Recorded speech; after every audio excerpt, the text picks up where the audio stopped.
Chamath, to my audience, which are largely entrepreneurs and people who want to start a business in India, I think something that you have accomplished along the many things that you have done in life, from starting at Facebook, which is now Meta, to running funds, managing money. The thing I find most interesting, because I'm in that profession, is the investing bit. You seem to have gotten so many calls right over the tenure of your career. Uh, Give us some lessons from that which are non obvious.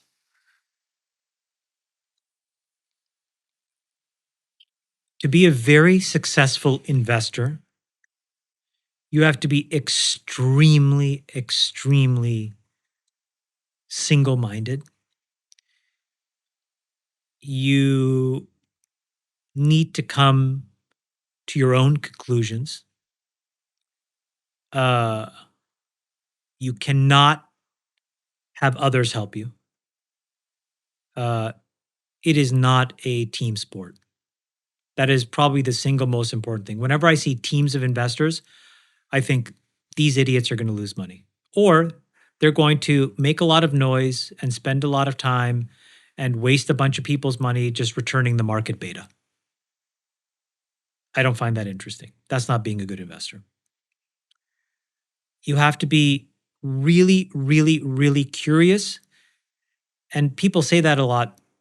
The sensation that I can put my finger on is when I feel like I'm embarrassed to tell somebody that I'm in this new thing. Um, I remember when I invested in an NBA team in 2011, the people around me were up in arms. My family office was up in arms. My best friends were up in arms. My wife at the time, up in arms. Why are you doing this? This makes no sense. And I said, here's why. And, it's almost as if what I've learned actually in my career is when people around you have that reaction, it's almost the best signal. I agree with you 100%. And I had been reading a lot, and I'd been reading about how to actually be a tech investor. And the conclusion that I came to was, wow, the approach that I want to do is so unconventional. The risk of ruin was very high. So then I was like, well, let me just find the most totally uncorrelated asset and park, I can't remember, it was like 25 or 40 million bucks or something. So that if I lose everything, I still have this little thing and I can take care of myself. And that ended up being the investment in the Warriors, which ended up doing financially quite well. But it repeated itself with Bitcoin in 2012. I did the same thing. People they were just so upset. And I remember, I would appear every now and then on like CNBC, and just the vitriol and the hatred. And I was like, so if you can wither the negative reactions of others, where is that coming from? It has nothing to do with you, right? People are living their own journey. But what is happening in that moment? What is happening is something you are saying is attacking a core foundational belief that they have, and it is touching such a nerve that they are just reflexively reacting.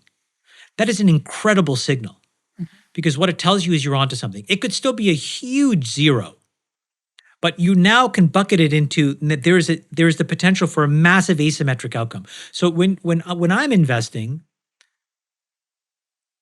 initially what I was thinking about was, how do I put myself in a position so I spend like still 2-3 hours reading a day. Okay. I would develop views, I would write notes, I would think about it, and then I would come up with these ideas, and then I would just test them out. And man, people would just, when people reacted like ho hum, I was like, okay, this is a nothing burger, not interesting. But when people had like this visceral reaction, I was like, I'm onto something. Doesn't mean I'm right, but it's something that triggers people. And I would use that as a way to amplify and spend more time. Since then, I've added one more thing to this, which is now I have a different way of investing for large quantums of money, like super large quantums, hundreds of millions plus. There, I actually want consensus, because this should not be about any sort of existential risk or product risk of any kind. So when you're investing tens of millions of dollars, who cares? You can lose the money, it's not a big deal. When you're investing hundreds of millions or billions, you cannot afford to lose it.